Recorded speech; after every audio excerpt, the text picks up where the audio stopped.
Okay, this is differences with Catholics number 4, and I'm going to touch on original sin because people said, yeah, that's always been a very sticking point for me. It's always been very odd. And one person in particular said, yeah, I've always had just a visceral reaction to the idea of original sin.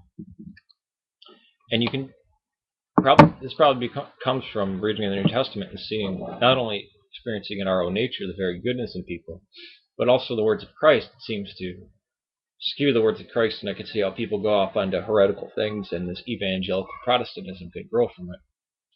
But it really began from a mistranslation when Jerome translated the New Testament from Koine Greek, which was kind of common Greek. Aramaic had influences on the New Testament Greek.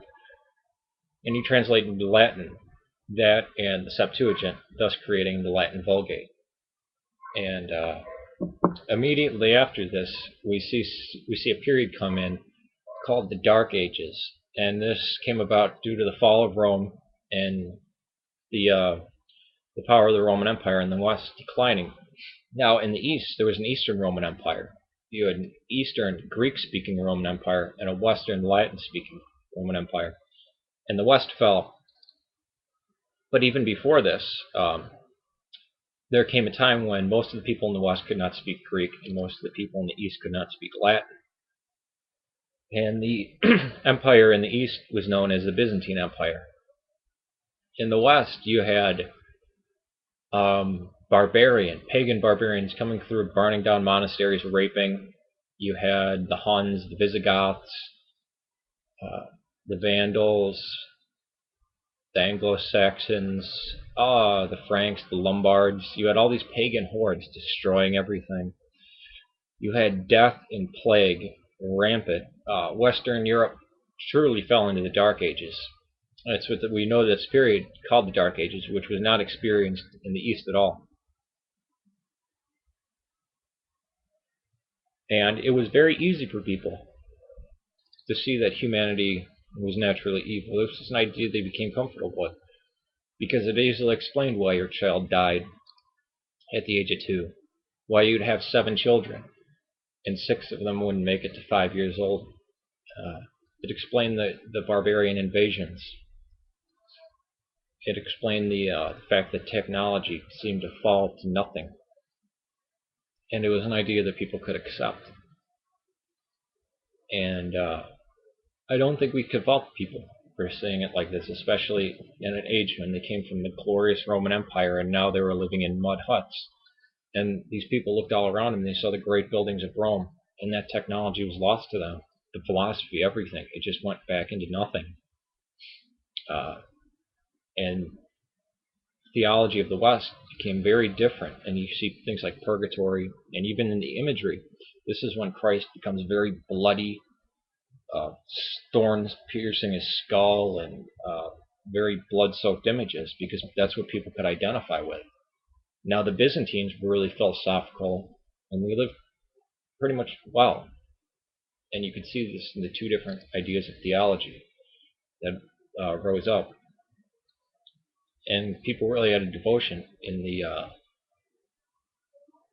the West to their kings, and they wanted Christian rule. In the East, people debated the emperor and bickering and political strife. But in the West, if you did that, it would weaken the empire. It would weaken the little kingdoms, and you could get a barbarian invasion. We saw the onslaught of the Vikings after the year 1000. And then you had the seat of power move from Ravenna to Rome to France, and this came the witch hunting season out of this, where everybody, the devil was everywhere. The devil was in nature, because you could get killed by the water, killed by the snow. Disease spread in the summertime. Barbarians were coming at any point. Even rival Christian kingdoms could kill you. And the idea that man was naturally sinful and evil and personally guilty as soon as they were born was evident to the people around them, so they really didn't challenge this idea. And when the Protestant Reformation happened, they brought the idea of original sin right with them.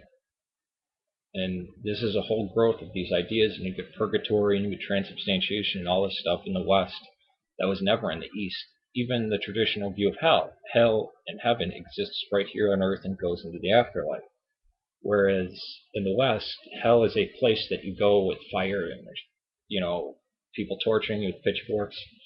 Well, if you live around a time when a pagan slaughters your children and rapes your wife, you'd want that hell to exist. And if you live in a world of immense suffering, where your kids have never known happiness and most of them died when they were young, you'd want them to go to a paradise. So I think all these ideas were comforting. I don't think we can blame the people, oh, you're a heretic. Those were heretical ideas, but we must have compassion on the people who hold those. Even to this day, the people who hold the idea of original sin and this idea of heaven and hell that's not scriptural or traditional are held in bondage to these ideas. And hopefully they will be freed from this when they actually go back to God. And that's where heaven and hell is. It's what your nature is in front of true love, true God, and truth.